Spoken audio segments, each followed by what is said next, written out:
Hey guys, Dad at TikTok. Just want to talk to the young men real quick. It might be hard right now. Maybe you're struggling, maybe you're working really hard for a certain goal, but just know the hard work pays off. You never see anyone succeed overnight. To you, on the outside looking in, it looks like they succeeded overnight. You're like, who is this guy? And then you all of a sudden heard of him.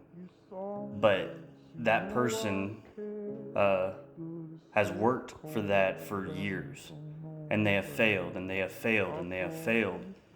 And failures made them stronger, made them understand what they did wrong. So don't see failures as a bad thing. We live in this society that says you can't fail, you shouldn't fail. I love failing, and it's a weird thing to say out loud.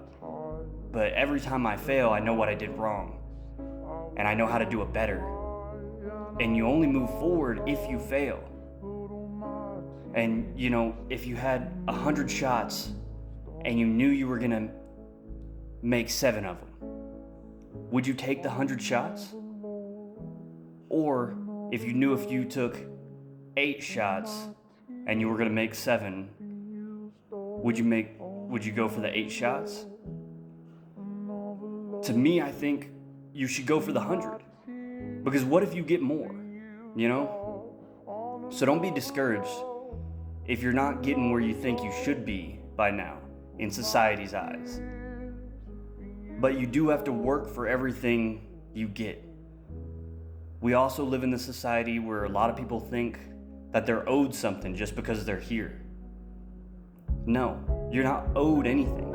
You earn everything. So make sure you do that. Make sure you earn everything in your life. If you don't like your job, find a higher paying job. If that's what you need, you're looking for higher pay. Everyone's always looking for higher pay. Start applying to jobs. Whenever I got my first welding job, I told my 3 years of experience. I didn't. I took a test, I passed it, and then it was a very high paying job. Go find yourself an apprenticeship. Increase your skill set, increase your pay. Minimum skills gets minimum pay. I'm sure you've heard that. But this life is yours, and it's your responsibility. So understand that, take it in, take it on the fucking chin, and step up. It's your life. You have to handle your business. So do it.